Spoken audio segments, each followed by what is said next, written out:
विजय कौशिक साहब बने हुए बहुत देर से सुन रहे हैं।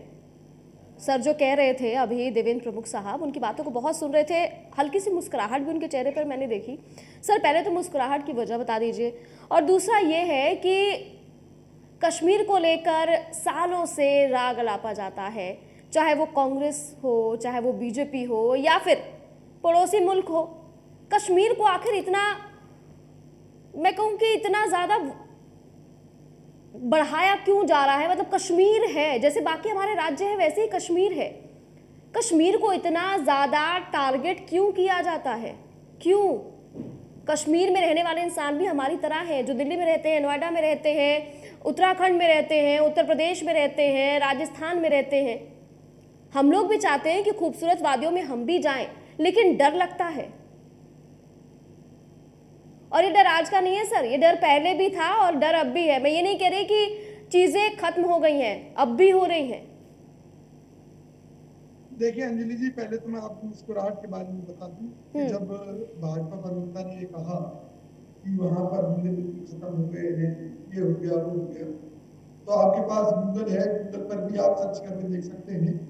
सच्चाई ये है कि भाजपा शासन में वहां पर आतंकी घटनाएं बढ़ी हैं, वहां सैनिकों के ऊपर हमले बढ़े हैं। कुल मिलाकर जो स्थिति है, अगर हम गूगल के नजरिए से भी देखें तो भाजपा शासन में बहुत ज्यादा वहां पर खराब हुई है। अच्छा, जहां तक 370 की बात है तो भाजपा का ये एक राजनीतिक निर्णय था और हमें उससे कोई ऐतराज नहीं है।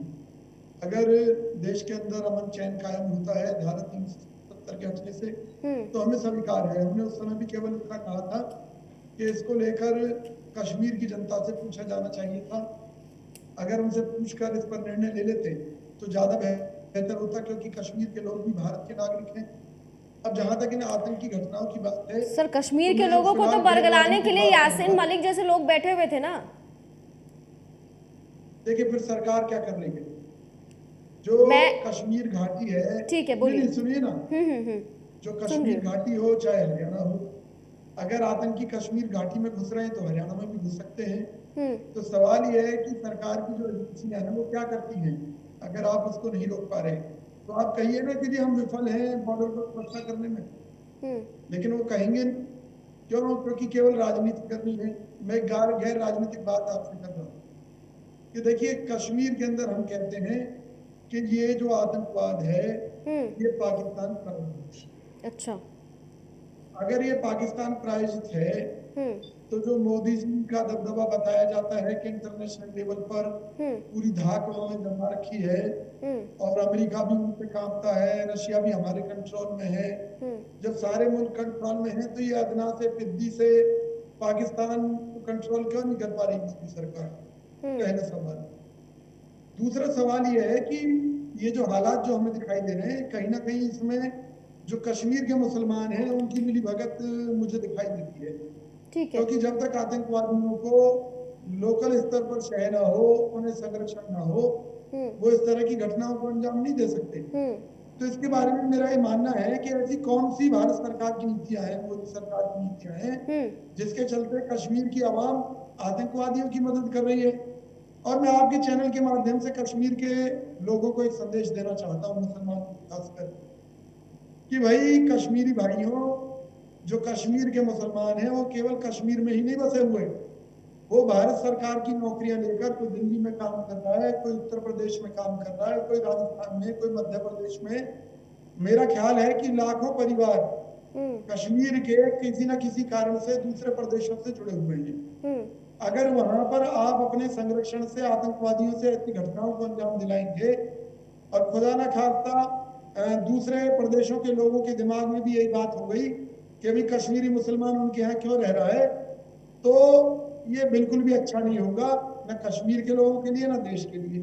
चलिए मैसेज तो सर सर मैसेज तो बहुत सही दिया है आपने, लेकिन एक बात कही थी आपने, एक छोटी सी बात थी, मैं उसका एक छोटा सा उत्तर देना चाहूंगी, शायद आपको अच्छा ना लगे। आपने अभी कहा कि पिद्दी सा देश, उस पर क्यों नहीं कंट्रोल कर पा रही है सरकार? सर क्योंकि यासीन मलिक जैसे लोगों की तस्वीरें जो है ना वो कांग्रेस के प्रधानमंत्री के सामने आ जाती हैं, साथ में आ जाती हैं। शायद यही वजह है कि कंट्रोल नहीं हो पा रहा। कंट्रोल शुरू से होना चाहिए था ना सर। आप फिर आप गलत कह रही हैं। आप सुनिए, नहीं कश्मीरियों नहीं के नहीं, एक मामले मिनट, में मेरी आरोप बात तो लगाया पूरी जाता जान लीजिए है। सर, एक सुनिए ना। मिनट, एक मिनट सर। हाँ। मैं ये कह रही हूँ कि सर आप कह रहे हैं कि सब कुछ ठीक करिए, ठीक करिए, 370 हटा दिया, ठीक करिए, 2019 के बाद से चीजें और खराब हो रही हैं, आप ये कहना चाह रहे हैं। मैं ये कह रही हूँ कि क्या नहीं, आप जो मेरी बात तो सुन जो लीजिए ना। सालों से होता आ रहा है, क्या वो एकदम से ठीक हो जाएगा? मैं सरकार की यहाँ तारीफ नहीं कर रही हूँ, मैं सरकार की तारीफ नहीं कर रही, मैं बता रही हूँ कि आप ये बताइए कि अगर कुछ नेता ऐसे हैं, मैं सबकी बात नहीं कर रही हूँ, कुछ नेता ऐसे हैं जो कुछ भी बयानबाजी करते हैं, कुछ भी बोलते हैं। मेरी बात सुनिए, बयानबाजियों से अगर असर पड़ता तो मोदी जी की बातों से डर कर जो है, जो कश्मीरी सर असर आतंकवादी पड़ता हैं, है उनको सर। भाग जाना चाहिए तो भारत छोड़कर। सुनिए ना, बंदूक का जवाब बंदूक होती है, तोप का जवाब तोप होती है। बयानों से ना कोई स्थिति कंट्रोल में आती है, ना कोई भड़कती है। इतना जरूर है कि जो भाजपा जो साजिश कर रही है, ओवैसी जैसे एजेंटों के माध्यम से देश का माहौल बिगाड़ रही है। अब ओवैसी बीच में आ गए। नहीं नहीं, सुनिए ना, आप देखिएगा कश्मीर के ऊपर ओवैसी जैसे लोग क्या बयान देंगे। निश्चित तौर पर वो लोग वो बयान देंगे जिससे कि हिंदुओं के दिल में, खून में उबाल आए। तो ये राजनीति चल रही है केवल। मैं केवल एक चीज कहना चाहता हूँ, कांग्रेस के ऊपर आरोप लगाती है ना भाजपा, जबकि सच्चाई ये है कि 1990 में जब कश्मीर से हिंदुओं का पलायन हुआ था, उस समय केंद्र में जो सरकार थी उसको भाजपा का समर्थन हासिल था। भाजपा के जो राज्यपाल थे उनके अंडर वहां जम्मू कश्मीर की पूरी कानून व्यवस्था, पूरा सिस्टम था। कांग्रेस ने तो वहां पर कश्मीरी पंडितों को बसाने का काम किया, आपको शायद याद नहीं है। अच्छा। मनमोहन सिंह जी के समय में उनके लिए कॉलोनी बनाई गई और विस्थापित कश्मीरियों को वहां पर बसाने का काम किया गया जम्मू कश्मीर के अंदर। कांग्रेस ने योजना बनाई, उनको इम्प्लीमेंट भी किया। लेकिन ये जो सरकार है ये केवल ड्रामा करती है, केवल बहकाने का काम करती है। कश्मीर फाइल्स के ऊपर मोदी जी ने कितना ड्रामा किया, भाजपा ने कितना ड्रामा किया, लोगों को फेरी में फिल्में दिखाई, लोगों के खून गलत में क्या था उबाल उसमें आया। सर? हकीकत आज की जो जनरेशन है उसे भी हकीकत से सामना करना चाहिए ना, गलत क्या था उसमें सर? मैंने कब कहा, लेकिन जब उसमें राजनीति घुसेड़ दी गई तो हुआ ये कि हिंदू मुस्लिम कर दिया गया। हिंदू मुस्लिम करने से क्या हुआ कि कश्मीर के अंदर जो एक भाईचारा डेवलप हो रहा था उसको खत्म करने में इस कश्मीर फाइल्स ने काफी बड़ा योगदान ठीक है दिया सर, है। एक मिनट, और एक अगर मिनट, विश्वास ठीक है ना हो सर, तो अपने चैनल से रिसर्च करा लेना। ठीक है। और आप ये देखो ये घटनाएं अभी से क्यों होने लगी है, ठीक है पिछले कुछ माह से। ठीक है कभी सोच कर देवेंद्र देखना प्रमुख ना। साहब,